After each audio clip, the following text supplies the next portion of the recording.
Tariff and geopolitical uncertainties के चलते market में पैनिक सेलिंग देखी गई एंड निफ्टी ने क्रूशियल सपोर्ट्स को ब्रेक किया। अब मोमेंटम में स्लो डाउन का इंडिकेशन हमें एक दो सेशन से ही था। ऐसे में चलिए देखते हैं कि इस फॉल के बाद निफ्टी में कौन से लेवल्स इंपॉर्टेंट हैं and what should be the setup ahead. Nifty ने एक ही सेशन में अपने 21 एंड 50 ईएमए को ब्रेक कर दिया on a closing basis. This clearly signals कि मार्केट में 26,250 का ये वाला zone will now act as a strong resistance. दूसरा, नेक्स्ट सपोर्ट इज अराउंड 25,700। अगर इंडेक्स 25,700 के नीचे निकलता है तो ये वीकनेस और बढ़ सकती है। 1 आवर का हमारा स्ट्रक्चर कुछ ऐसा था। हमारा प्लान था कि 26,100 के नीचे सेटअप साइडवेज टू बेरिश रहेगा and you can C Wednesday का लो ब्रेक होते ही मार्केट ने ट्रेंड लाइन एंड इस स्विंग लो के सपोर्ट को भी ब्रेक किया। तो इस ब्रेक के बाद नेक्स्ट मीनिंगफुल सपोर्ट इंडेक्स का 25,700 का ये जोन है एंड रेजिस्टेंस हो जाएगा 26,100 का ये जोन। निफ्टी की 13 जनवरी की एक्सपायरी का डेटा देखें तो we have 26,200 as strong call base, यानी इस जोन को मार्केट पार्टिसिपेंट्स रेजिस्टेंस लेके चल रहे हैं। पुट बेस इंडेक्स का उतना स्ट्रॉन्ग नहीं है बट कुछ क्रूशियल लेवल्स लाइक 25,500 एंड 25,700 पर स्मॉल वॉल्यूम से बेस बना हुआ है। सेंसेक्स की expiry was no less than fireworks. Daily charts को हम देखें तो ये रेंज हम काफ़ी समय से डिस्कस करते आ रहे हैं of 85,300 and 84,100। In fact previous video में भी हमने ये कहा था कि इस रेंज के ब्रेक पर डायरेक्शनल सेटअप क्लियर होगा।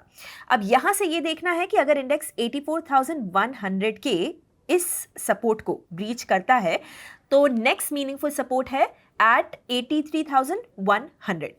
इसके ब्रेक पर स्ट्रक्चर एंड सेटअप दोनों बेरिश होगा एंड इस रेंज में हम एज यूजुअल कोई भी डायरेक्शनल सेटअप को प्लान नहीं करेंगे। स्क्रीन पर सेलिंग प्रेशर देखकर ये अंदाजा लगाया जा सकता है कि एफआईआईज की बिकवाली का नंबर स्ट्रांग होगा। As of this week selling intensity इन्होंने वेंसडे से ही बिल्ड करनी शुरू कर दी थी and you can see that they sold shares worth 1,500 crore. तो एफआईआईज अब ग्रेजुअली सेलिंग प्रेशर को इंक्रीज कर रहे हैं। एफआईआईज के इंडेक्स फ्यूचर्स की पोजीशन हम देखें तो वी कैन सी दैट इन्होंने शॉर्ट कॉन्ट्रैक्ट्स के ओपन इंटरेस्ट को 2% से इंक्रीज किया है।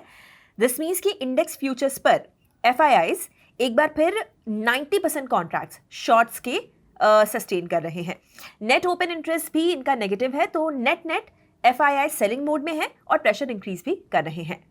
Now closing remarks. आज के फॉल को हम देखकर ये डेफिनेटली कंक्लूड कर सकते हैं कि इंडेक्स में लास्ट वीक हमें एक फॉल्स ब्रेकआउट देखने को मिला था।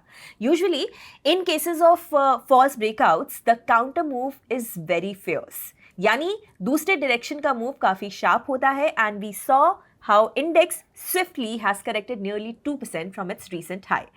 अब यहां से 25,700 इंडेक्स का क्रूशियल सपोर्ट है। अगर वो ब्रेक होता है तो वीकनेस बढ़ेगी and it will be a clear signal of bearish spreads, but फिर भी शॉर्ट टर्म के लिए बेरिश क्रेडिट स्प्रेड्स को कंसिडर किया जा सकता है। अब आप अपस्टॉक्स ऐप में ट्रेडर्स मोड पर इजीली अपस्टॉक्स न्यूज को एक्सेस कर सकते हैं, जहां पर आपको markets, business, personal finance, IPO से जुड़े सारे न्यूज और अपडेट्स एक ही जगह पर मिल जाएंगे। So check out Upstox news today, stay updated and stay ahead.